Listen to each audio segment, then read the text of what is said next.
ओम श्री परमात्मने नमः। श्री चैतन्य चरित्रावली अध्याय दिग्विजयी का वैराग्य।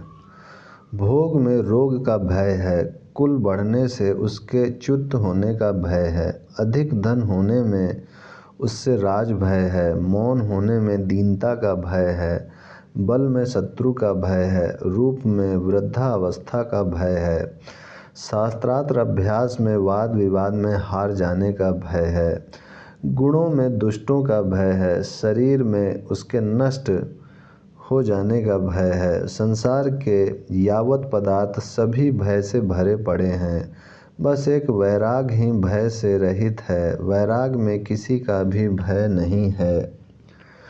जिसकी जिह्वा ने मिश्री का रसास्वादन नहीं किया है, वही लौटा अथवा सिरों में सुख का अनुभव करेगा।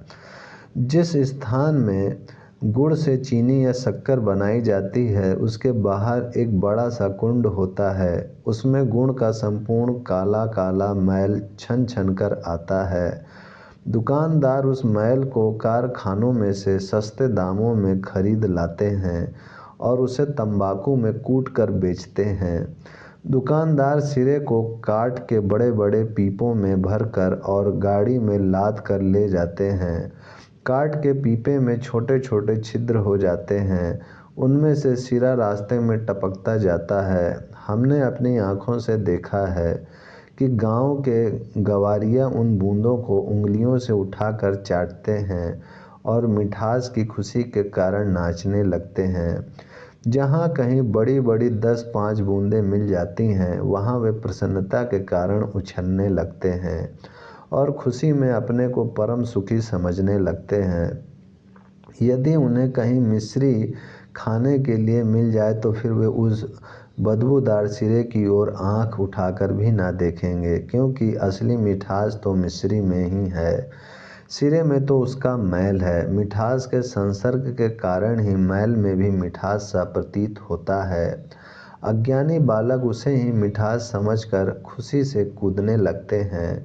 इसी प्रकार असली आनंद तो वैराग में ही है। विषयों में जो आनंद प्रतीत होता है, वह तो वैराग का मैल मात्र ही है। जिसने वैराग का रसास्वादन कर लिया, वह इन क्षणभंगुर अनित्य संसारी विषयों में क्यों राग करेगा। वैराग का पिता पश्चाताप है। पश्चाताप के बिना वैराग हो नहीं सकता। जब किसी महात्मा के संसर्ग से हृदय में अपने पुराने कृत्यों पर पश्चाताप होगा, तभी वैराग की उत्पत्ति होगी। वैराग का पुत्र त्याग है। त्याग वैराग से ही उत्पन्न होता है। बिना वैराग के त्याग ठहर ही नहीं सकता। त्याग के सुख नाम का पुत्र है और शांति नाम की एक पुत्री।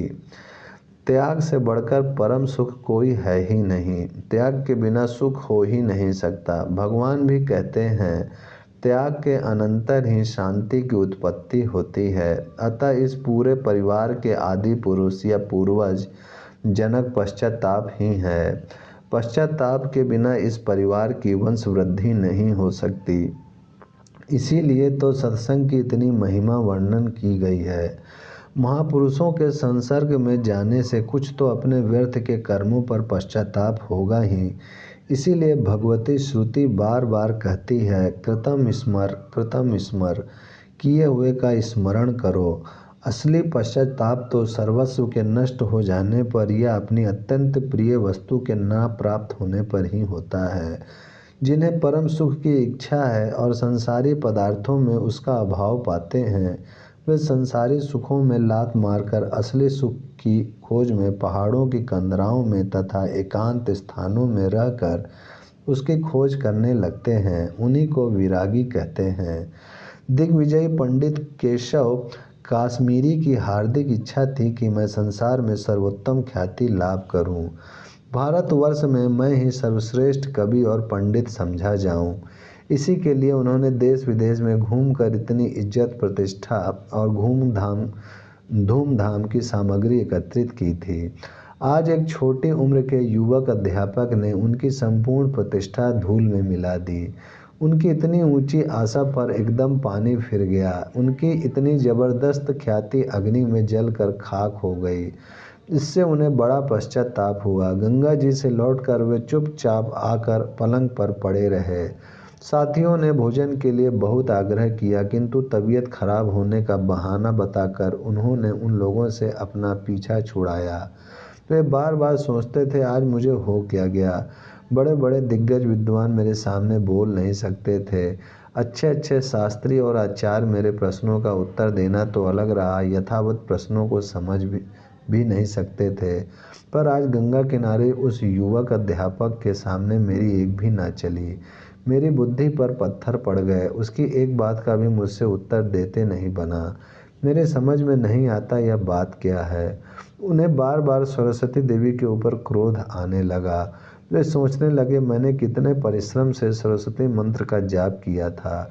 सरस्वती ने भी प्रत्यक्ष प्रकट होकर मुझे वरदान दिया था कि मैं शास्त्रार्थ में सदा तुम्हारी जिह्वा पर निवास किया करूंगी। आज उसने अपना वचन कैसे झूठा कर दिया। आज वह मेरी जिह्वा पर से कहाँ चली गई। इसी उधेड़ बुने में वे उसी देवी के मंत्र का जप करने लगे और जप करते करते ही सो गए। ओम शांति शांति शांति।